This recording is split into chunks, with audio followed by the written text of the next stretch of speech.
Jadi dugaan tetap ada, tapi tidak cukup bukti untuk dinaikkan. Nah, sehingga tidak dijadikan tersangka. Selamat pagi Pak Asep, Mas Budi.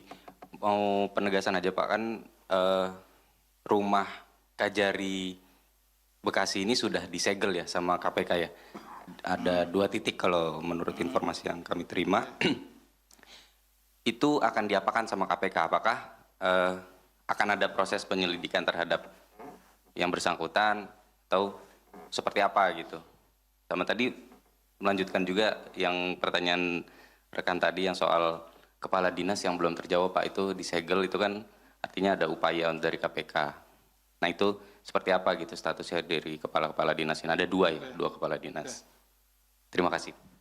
Baik, terima kasih Mas Ade yang dari Tempo dan dari kemarin Mas Ade ya. Baru hari ini, oke. Ada lagi teman-teman?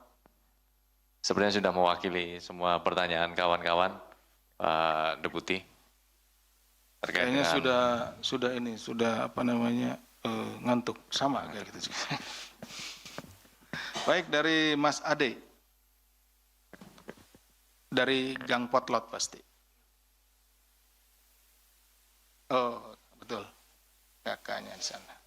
Ya, Mas Ade, terkait informasi yang sudah beredar ya, rumah Kajari itu disegel, itu akan diapakan, termasuk juga 3 SKPD ya, tadi disampaikan Mas Jaki ya. Nah, jadi penyegelan itu dilakukan pada saat melakukan penangkapan ya terhadap para terduga.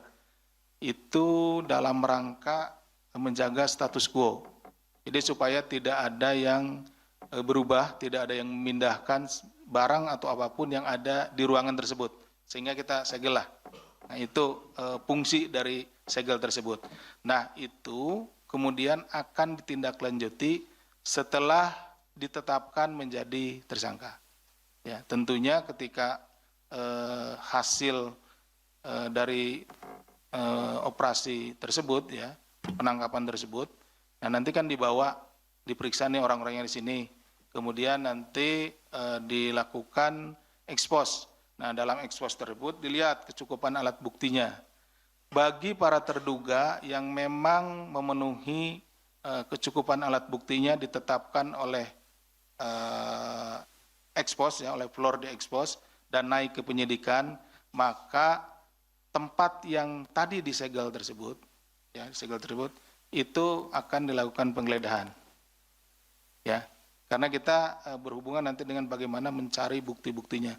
Tetapi bagi pihak-pihak yang dibawa ke sini ataupun tidak dibawa ke sini gitu ya, atau belum dibawa ke sini dan diduga ya, awalnya diduga ya, pelaku tindak pidana korupsi, tapi kemudian kecukupan alat buktinya tidak mencukupi ya, tidak mencukupi alat buktinya, artinya tidak bisa ditetapkan atau belum bisa ditetapkan sebagai tersangka karena kekurangan alat buktinya, maka terhadap propertinya yang disegel tentunya kita akan buka.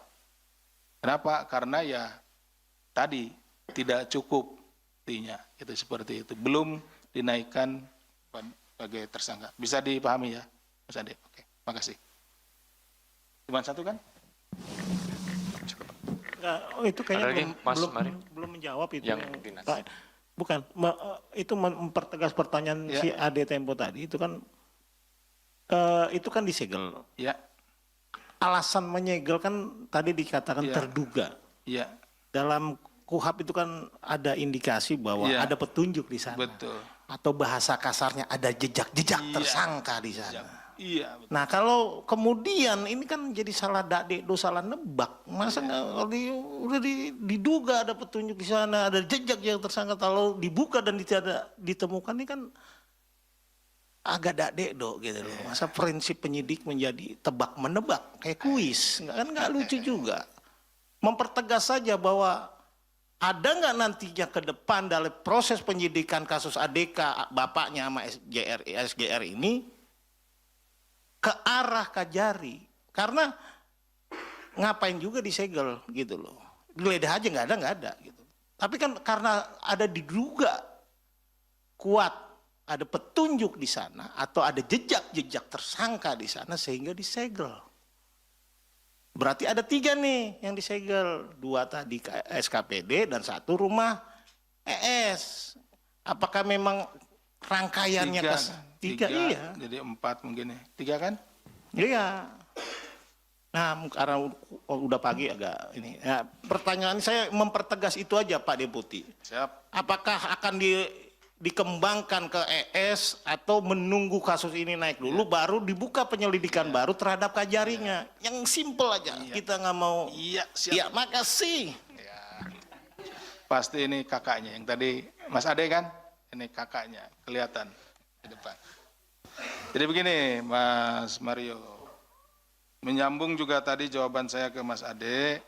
Jadi ketika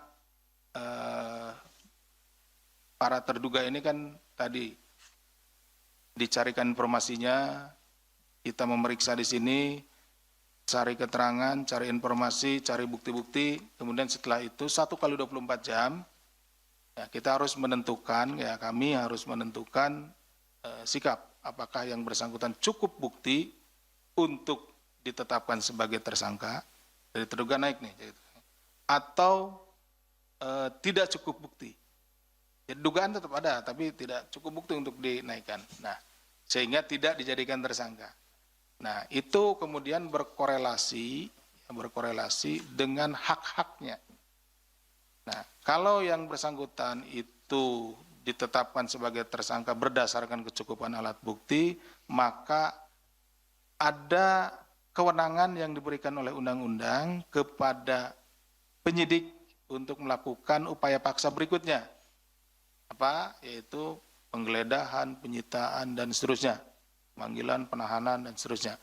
Nah, tapi bagi yang ditetapkan belum bisa dinaikkan menjadi tersangka karena kurangnya alat bukti, ya belumnya atau tidak lah, atau belum atau tidak, dan sebagainya.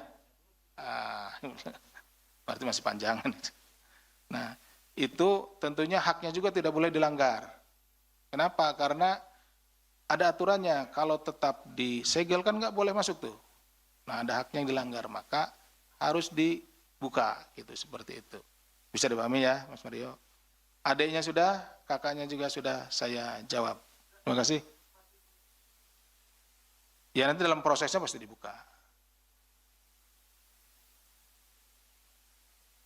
Harusnya serta-merta dari setelah ditetapkan tidak naik atau tidak ditetapkan sebagai tersangka, karena itu haknya. Download Tribun X sekarang, menghadirkan lokal menjadi Indonesia.